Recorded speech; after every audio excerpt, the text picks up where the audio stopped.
Assalamualaikum warahmatullahi wabarakatuh. Kami dari kelompok 4. Perkenalkan, nama saya Indah Fatul Mu'arifah, NIM T20194138. Di sini saya akan menerangkan tentang konsep dasar biologi. Biologi adalah ilmu tentang keadaan dan sifat makhluk hidup seperti manusia, hewan, dan tumbuhan. Berdasarkan ruang lingkup itulah biologi sering disebut dengan ilmu hayati, ya, atau ilmu tentang mengungkap kehidupan dari organisme hidup. Sejumlah konsep dasar yang dapat diperkenalkan pada peserta didik dengan mengembangkan yang sesuai dengan karakteristik dan tahapan perkembangan anak usia itu sendiri, yaitu diantaranya: yang pertama, perbedaan benda hidup dengan benda mati; yang kedua, kehidupan merupakan kesatuan dan saling terkait; yang ketiga, pengelompokan kehidupan berdasarkan kekhasan ciri-cirinya; yang keempat, tumbuhan dan binatang sebagai benda yang hidup; yang kelima, makhluk hidup dapat berkembang biak dengan berbagai cara; yang keenam, binatang dan tumbuhan memiliki hubungan yang saling mengisi dan berpengaruh; yang ketujuh, pengaruh kehidupan atau makhluk hidup terhadap lingkungan; yang kedelapan, pengaruh lingkungan terhadap kehidupan; yang kesembilan, perbedaan di bumi pada beberapa daerah dan jenis adaptasi kehidupannya; yang ke-10, makhluk hidup dan cara mempertahankan hidupnya; yang ke-11, tumbuhan sebagai penghasil atau produsen; yang ke-12, binatang sebagai pengkonsumsi tumbuhan; yang ke-13, binatang mendapatkan makanan melalui memakan tumbuh-tumbuhan; yang ke-14, pengolahan organ tubuh manusia, jenis, jumlah, ciri-ciri, dan lokasi serta fungsinya; yang ke-15, tubuh manusia dapat dipengaruhi atau dianggapi rasa, sakit, atau penyakit; yang ke-16, efek dan hubungan manusia dengan udara, air, dan tanah, serta tempat ia tinggal di kehidupannya atau di lingkungannya; yang terakhir yaitu pengaruh lingkungan terhadap manusia. Perkenalkan, nama saya Farah Amalia Dini Alifah, NIM T20194128. Di sini saya akan menjelaskan tentang keterampilan proses untuk memahami biologi.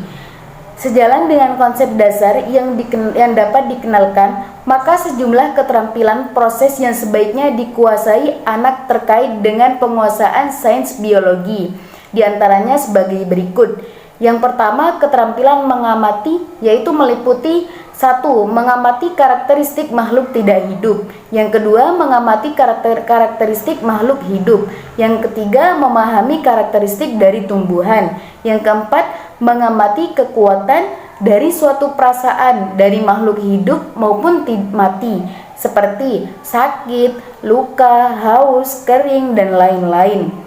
Yang kedua, keterampilan mengelompokkan, yang meliputi: pertama, mengelompokkan makhluk hidup dan tidak hidup berdasarkan pertimbangan cuaca; yang kedua, menggolongkan organisme masa sebagai tumbuhan dan mana sebagai binatang; yang ketiga, mengelompokkan berdasarkan apa yang dihasilkan, apa yang dikonsumsi dan dibuangnya; yang keempat, mengelompokkan bentuk perubahan berdasarkan yang ditampilkan atau ciri-ciri yang tampak; yang ketiga, keterampilan berkomunikasi. Di antaranya, yang pertama, mencatat atau merekam ciri-ciri makhluk hidup dan makhluk tidak hidup; yang kedua, mencatat atau merekam ciri-ciri tumbuhan dan binatang; yang ketiga, membuat gambar yang menyajikan ciri-ciri dari bagian anggota benda dan dari organisme. Keterampilan yang keempat yaitu keterampilan inferring atau menyimpulkan. Terkait keterampilan tersebut, terutama dalam memperkirakan sebab-sebab terjadinya sesuatu pada gejala sebagai berikut. Yang pertama, perubahan warna daun yang jatuh; yang kedua, penyebab polusi udara, air, dan tanah; yang ketiga, penyebab beberapa penyakit atau rasa sakit; yang keempat, hubungan antara makhluk hidup dengan lingkungannya; 5. Bagaimana makhluk hidup dapat beradaptasi dengan perubahan lingkungannya; Yang keterampilan yang kelima adalah keterampilan memprediksi atau memperkirakan. Yang pertama, membuat terkaan yang mendidik tentang pengaruh-pengaruh organisme atau lingkungannya. Yang kedua, akibat kelebihan makanan atau kelebihan air. Yang ketiga, akibat kekurangan makanan atau kekurangan air. Yang keempat, bagaimana berkembang biak sebuah organisme dan populasinya. Yang kelima, polusi yang diakibatkan oleh organisme atau lingkungan masyarakat. Selanjutnya yaitu ruang lingkup materi pembelajaran. Secara umum dapat dibedakan menjadi dua bagian. Yang pertama, materi tentang tumbuhan dan hewan. Yang kedua, materi tentang pengenalan tubuh manusia. Yang pertama yaitu materi tentang tumbuhan dan hewan. Materi-materi yang dapat diperkenalkan yaitu yang pertama, tentang fungsi-fungsi kehidupan seperti kesanggupan bergerak, kesanggupan berpindah, kesanggupan merespon lingkungan, dan lain-lain.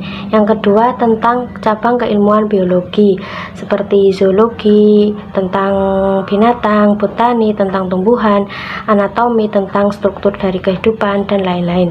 Yang ketiga, tentang penggolongan kehidupan seperti kingdom, spesies, ordo, dan lain-lain. Yang keempat yaitu tentang persamaan tumbuhan dan binatang. Yang kelima, tentang perbedaan tumbuhan dan binatang. Yang keenam, tentang kerajaan binatang. Yang terakhir yaitu tentang kerajaan tumbuhan. Nama saya Qurratu Ayun, NIM T 2019-4132. Di sini saya akan menjelaskan tentang ruang lingkup materi pembelajaran, yaitu materi tentang pengenalan tubuh manusia. Yang pertama, sistem pencernaan manusia. Fungsi sistem pencernaan manusia yaitu mengubah makanan menjadi nutrisi. Nutrisi dibutuhkan oleh tubuh. Nutrisi diperlukan untuk proses perkembangan dan perbaikan sel tubuh. Susunan sistem pencernaan manusia yaitu dari mulut, kerongkongan, lambung, usus halus, usus besar, dan anus. Yang kedua, sistem gerak atau sistem rangka dan otot. Fungsi sistem rangka atau tulang sebagai alat gerak dan penyangga serta melindungi organ vital manusia. Sedangkan fungsi otot yaitu sebagai alat gerak aktif dan menjaga stabilitas tubuh serta membentuk postur tubuh manusia. Yang ketiga, sistem ekskresi. Fungsi sistem ekskresi yaitu mengolah dan membuang zat sisa metabolisme dan racun dari dalam tubuh. Dalam sistem ekskresi manusia, yang pertama yaitu kulit mengekskresikan keringat, ginjal mengekskresikan urin, paru-paru mengekskresikan karbon dioksida dan uap air, serta hati mengekskresikan. Yang keempat, sistem saraf pusat manusia. Fungsinya untuk mengatur dan mengordinasikan seluruh aktivitas tubuh. Susunan sistem saraf pusat yaitu otak dan sumsum tulang belakang. Yang kelima, sistem reproduksi manusia. Fungsinya berperan penting dalam kelangsungan hidup dan regenerasi manusia. Dalam sistem reproduksi pria, fungsinya memproduksi dan menyimpan serta mengantarkan sperma untuk membuahi sel telur. Sedangkan sistem reproduksi wanita untuk memproduksi sel telur dan menyediakan tempat untuk janin selama kehamilan. Nama saya Ajra Anggraini, NIM T 2019-4153 akan menjelaskan mengenai pengembangan sudut area biologi atau Biology Learning Center. Sudut area biologi pada pengembangan sains merupakan instrumen pembelajaran yang sangat penting.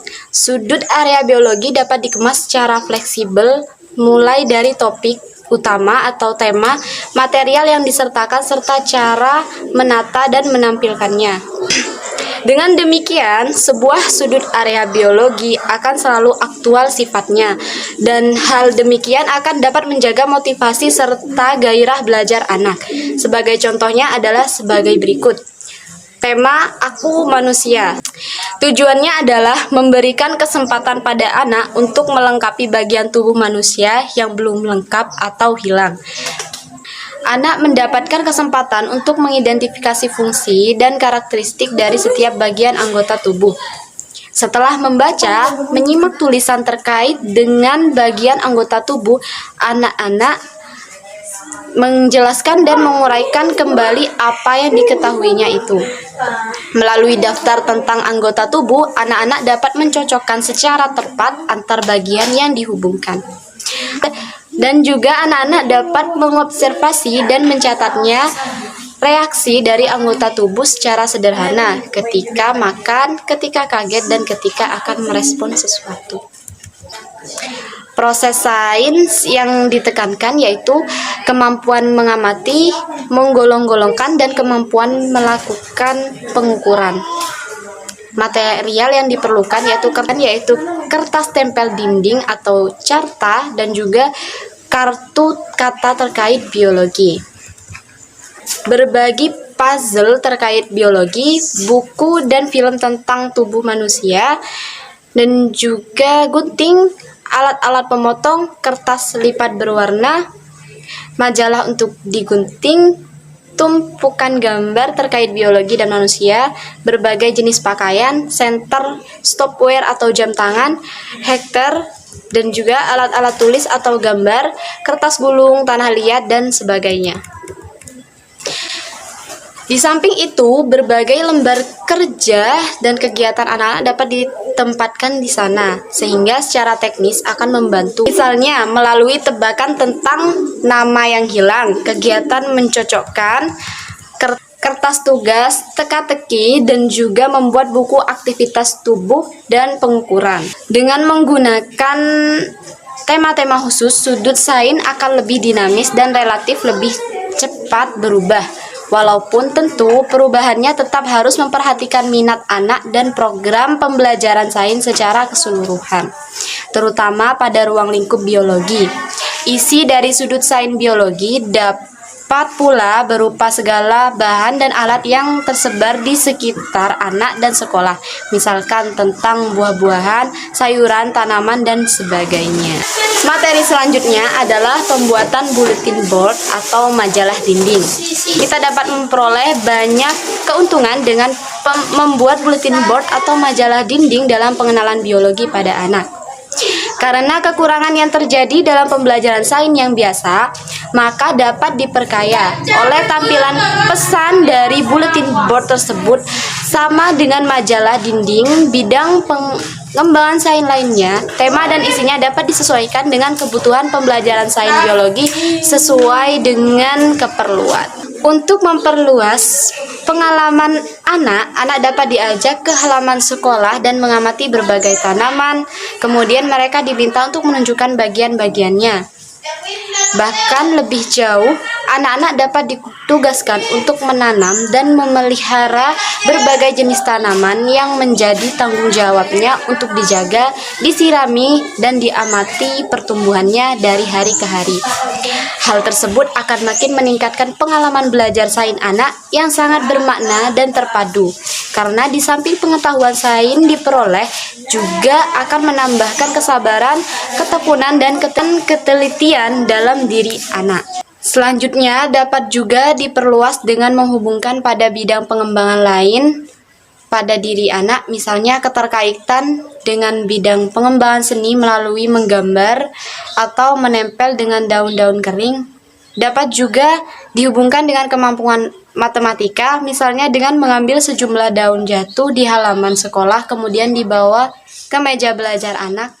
Setelah saya dari presentator selanjutnya akan menjelaskan tentang penggunaan metode discovery dan inquiry. Penggunaan metode discovery dan demonstrasi sangat baik digunakan untuk mengungkapkan dan menggali pesan sains. Jadi metode discovery ini sangat berguna untuk memahami konsep, untuk menggali atau mengungkapkan pesan dari dari pembelajaran sains yang dijelaskan oleh guru. Seperti contoh aktivitas sains yang dapat dilakukan melalui metode discovery, yaitu misalkan menggali perbedaan antara makhluk hidup dan makhluk mati, seperti perbedaan kucing dan juga dan batu, menemukan hakikat pertumbuhan, persemian, perbedaan antara betina, jantan dan sebagainya. Jadi metode discovery ini berguna untuk memahami materi sains secara mendalam. Contoh tadi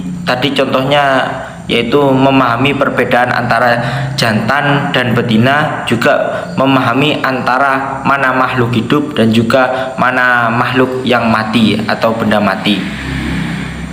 Selanjutnya ada metode demonstrasi, yaitu merupakan